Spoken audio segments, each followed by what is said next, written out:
Assalamualaikum warahmatullahi wabarakatuh. Alhamdulillah dapat kita jumpa lagi, panjang umur kita.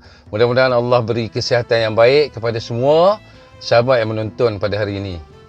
Dalam kehidupan kita ini, kita tidak lepas daripada permasalahan. Antara lainnya permasalahan yang paling kita dapati berlaku begitu banyak sekali adalah permasalahan keluarga. Yang mana maksud saya keluarga ni kadang-kadang berhubung kait dengan adik-beradik. So saya akan bercerita mengenai silaturahim. Perbezaan antara silaturahim dan silaturahmi. So silaturahim adalah adik-beradik yang lahir daripada rahim ibu yang sama. Silaturahmi adalah antara kita lah, sahabat-sahabat keluarga yang lain ya, yang bukan adik-beradik kandung daripada ibu yang sama. So adik-beradik yang daripada satu rahim, bila mereka menjalinkan perhubungan yang baik, itu adalah silaturahim. Itu adalah antara salah satu sebab untuk Allah SWT makbulkan doa kita. Ya, dalam adik-beradik, of course kadang-kadang oleh kerana akan melibatkan orang ketiga, iaitu ipar duai. Yang abang kahwin dengan kakak ipar, yang adik kahwin dengan abang ipar. So akan ada ipar duai yang masuk ke dalam hidup kita.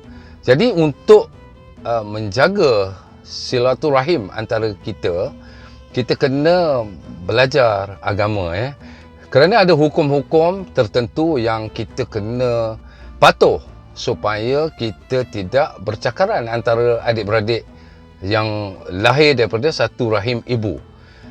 Lebih-lebih lagi apabila ibu kita telah pun meninggal dunia.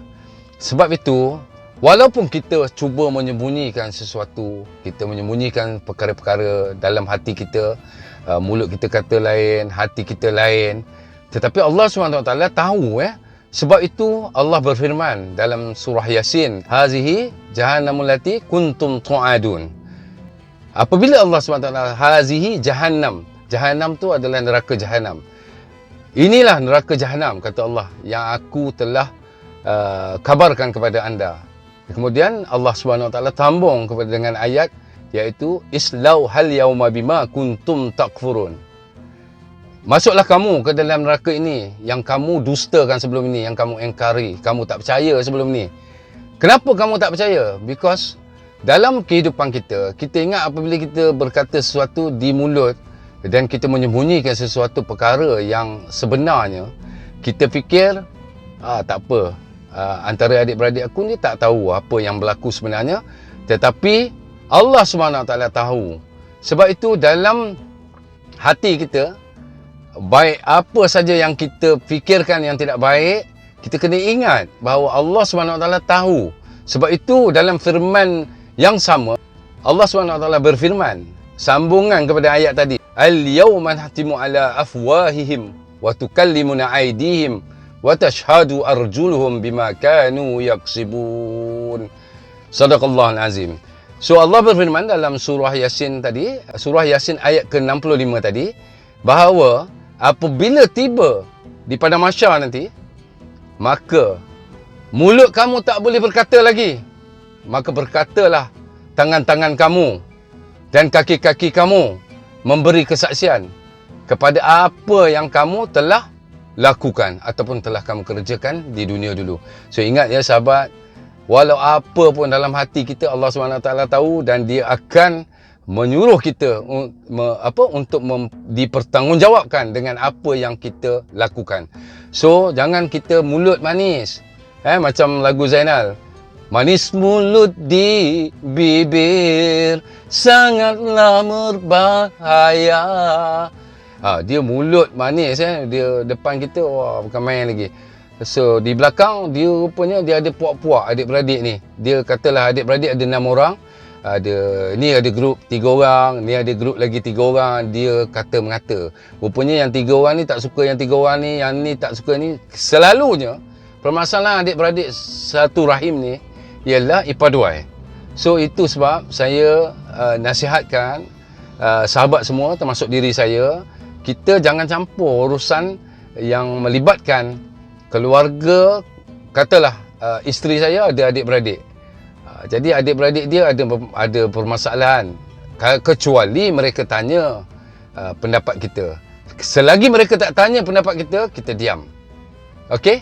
Kita diam. Jangan mencampuri urusan mereka kerana mereka harus menyelesaikan masalah mereka berlandaskan syariat agama kita.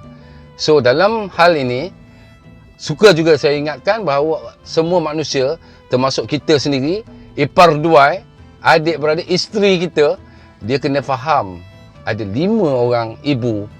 Ibu maksudnya ibu dan bapa lah yang mesti mereka hormati. Yang pertama sekali adalah ibu kandung. Yang kedua ialah ibu saudara. Ketiga adalah ibu susuan. Yang keempat adalah ibu tiri. Dan kelima adalah ibu mertua. So, jadi kompletlah 5 ibu yang kita kena harus hormati, termasuklah bapa. Maknanya ibu tadi, reposit dia bapa.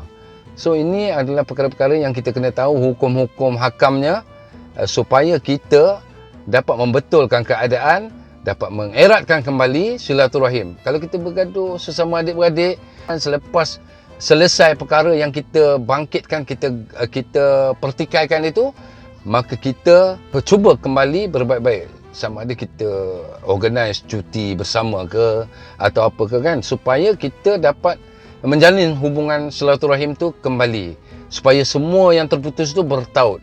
Bak kata pepatah, menarik rambut di dalam tepung, rambut keluar, tepung tak terurai. So kita nak perkara ni sama-sama kita hayati. Semoga semua kita mendapat taufik dan hidayah daripada Allah SWT. Wal billahi taufik wal hidayah. Wassalamualaikum warahmatullahi wabarakatuh.